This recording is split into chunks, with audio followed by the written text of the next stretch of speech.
আসসালামু আলাইকুম। কোরবানির ঈদের পর এই প্রথমবার আমরা কোনো হাটে গিয়েছিলাম গরু কেনার জন্যে।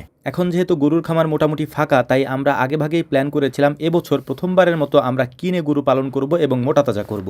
আপনারা জানেন যে আমরা এখনও পর্যন্ত কোরবানির ঈদে বা অন্যান্য সময় যে গরুগুলি আমরা বিক্রি করি মাংস হিসেবে, সেই গরুগুলি আমাদের কেনা না, এগুলি আমাদের খামারেরই গরু। এবং প্রথম থেকে শুরু করে আমরা এখনও পর্যন্ত যত ষাঁড় গরু বিক্রি করেছি তার সম্পূর্ণটাই আমাদের নিজেদের খামারের উৎপাদিত। আমাদের এখানকার বাছুর বড় হয় এবং সেটাই আমরা কোরবানির ঈদে বিক্রি করি। এই প্রথমবারের মতো আমরা কিনতে যাচ্ছি গরু।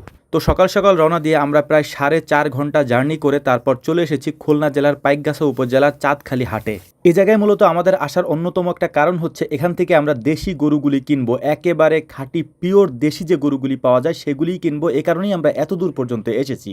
তো আলহামদুলিল্লাহ, এখানে আসার পর আমরা একটা জিনিস দেখে অবাক হয়েছি, সেটা হচ্ছে যে এখানে একেবারে দেশি পিওর গরুই পাওয়া যায়। এবং এখানে যখন আমরা আসতেছিলাম তখন পথে দেখেছি যে শত শত গরু ছেড়ে পালন করা হয়। এখানকার গরু বেঁধে পালন করা হয় না এবং এখানে তেমন একটা ঘাস পাতাও নেই, যে কারণে গরুগুলির স্বাস্থ্য দেখতে পাচ্ছেন তেমন একটা ভালো না, একেবারে শুকনা কঙ্কাল টাইপের। আমরা এই ধরনের গরুই খুঁজছিলাম, কারণ আমরা যেহেতু 3 মাস বা 4 মাসের একটা প্রজেক্ট করব এবং এই প্রজেক্টের জন্য এমন গরুই আমাদের দরকার এবং আমরা এখানেই এসেছি এই জন্য। মূলত এটা একেবারে সুন্দরবনের কাছাকাছি, যেহেতু একেবারে বর্ডার পর্যন্ত আমরা চলে এসেছি প্রায়। এখানকার আশেপাশের তেমন কোনো ফসলি জমি আমরা দেখিনি। এখানে সব মাছের ঘের আছে এবং ছোট ছোট পুকুর আছে রাস্তার পাশ দিয়ে, একেবারে যতদূর চোখ যায় ততদূর পর্যন্ত।